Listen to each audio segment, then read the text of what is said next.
আমরা সপ্তম শ্রেণীর সামষ্টিক মূল্যায়ন 2024 গণিত বিষয়টা যেটা আছে, কাজ 1, সাশ্রয়ী হই সঞ্চয় করি। জোড়াই কাজের নির্দেশনা। ধরো তোমার বাসার জন্য একটি পড়ার টেবিল বানানোর চিন্তা করেছো। টেবিলটির বিশেষ বৈশিষ্ট্য হচ্ছে দৈর্ঘ্য প্রস্থ সমান হবে। টেবিলটি বানানোর খরচ তুমি তোমার প্রতি মাসের হাত খরচের টাকা থেকে সঞ্চয় করার মাধ্যমে সংগ্রহ করার সিদ্ধান্ত নিয়েছো। সঞ্চয়ের ক্ষেত্রে শর্ত হলো, প্রথম মাসে যত টাকা সঞ্চয় করবে দ্বিতীয় মাসে ঠিক তার ততগুণ টাকা সঞ্চয় হবে এবং পরবর্তী প্রত্যেক মাসে আগের মাসের সঞ্চয়ের সাথে প্রথম মাসের সঞ্চয়ের টাকা গুণ করে যত টাকা হয় সেই পরিমাণ টাকা সঞ্চয় করতে হবে। এক্ষেত্রে এরকম, প্রথম মাসে যদি 3 টাকা সঞ্চয় করো তাহলে পরের মাসের সঞ্চয় হবে 3 গুণ, 3 3 9 টাকা। তোমার সহপাঠীর সাথে আলোচনা করে তোমরা দুইজন প্রথম মাসে কত টাকা সঞ্চয় করবে তা ঠিক করে নাও। এটা দেওয়া আছে। এই প্রশ্নের উত্তর হচ্ছে, সঞ্চয়ের হিসাব ছক আকারে লিখো। সংখ্যাগুলো কি ছকের মাধ্যমে সূচক আকারে প্রকাশ করা যাবে? ব্যাখ্যা দাও। পঞ্চম মাসে তোমার সঞ্চয়ের পরিমাণ কত টাকা হবে? তোমার পরিকল্পনা অনুযায়ী টেবিলটি তৈরি করতে কত মাস সঞ্চয় করার প্রয়োজন হবে?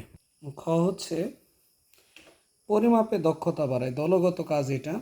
কাগজ কেটে একটি ত্রিমাত্রিক টেবিল তৈরি করতে হবে যার দৈর্ঘ্য প্রস্থ উচ্চতা সমান হবে। দলগতভাবে কাজটির পরিকল্পনা করো এবং সবাই মিলে মডেলটি তৈরি করো। এখানে যে কাজ, প্রত্যেকে নিজের খাতায় নিচে প্রশ্নের উত্তর লিখতে হবে। তৈরিকৃত মডেলটি কী ধরনের জ্যামিতিক আকৃতি চিহ্নিত করো। তৈরিকৃত মডেলটির আয়তন একটি তলের ক্ষেত্রফল নির্ণয় করো। তৈরিকৃত মডেলটির সম্পূর্ণ তলের ক্ষেত্রফল নির্ণয় করা সম্ভব কিনা উত্তরের সপক্ষে যুক্তি দাও। কাজ 1, সাশ্রয়ী হই সঞ্চয় করি। এ উল্লেখিত টেবিলটি একটি পৃষ্ঠের ক্ষেত্রফল ও তৈরিকৃত মডেলটির একটি পৃষ্ঠের ক্ষেত্রফলের অনুপাত কত হবে? কাজ 1 আরেকটা আছে, সাশ্রয়ী হই সঞ্চয় করি। উল্লেখিত টেবিলটি সমগ্র পৃষ্ঠের ক্ষেত্রফলের সাপেক্ষে তৈরিকৃত মডেলটি সমগ্র তলের ক্ষেত্রফলকে শতকরায় প্রকাশ করো। কাজ 3, গাণিতিক সূত্র যাচাই করে দেখি। দলগত কাজের মাধ্যমে তৈরিকৃত মডেলটির একটি পৃষ্ঠের সমান কাগজ কেটে নেবে বা নিচের সূত্রগুলো থেকে লটারির মাধ্যমে যে কোনো একটি সূত্র তোমাকে প্রমাণ করতে হবে।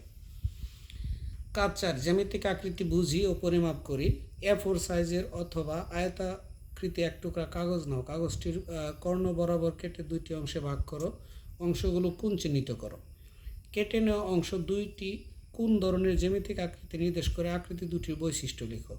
চাঁদার সাহায্যে যে কোনো একটি আকৃতির কোণগুলো পরিমাপ করে যোগফল নির্ণয় করো। 2 নঙে উল্লেখিত আকৃতির বাহুগুলো যে কোনো এককে পরিমাপ করো এবং বাহুগুলোর মানকে হর ও লব হিসেবে ব্যবহার করে যতগুলো সম্ভব প্রকৃত ভগ্নাংশ তৈরি করো। 3 নঙে প্রাপ্ত প্রত্যেকটি প্রকৃত ভগ্নাংশে 3টি করে গুণিতক নির্ণয় করো। 3 নঙে প্রাপ্ত প্রকৃত ভগ্নাংশগুলো সমহর বিশিষ্ট ভগ্নাংশে রূপান্তর করার মাধ্যমে লসাগু নির্ণয় করো। চ্যানেলটি ভালো লাগলে সাবস্ক্রাইব করে রাখো। একটু পরে আমরা এগুলোর উত্তর দিচ্ছি।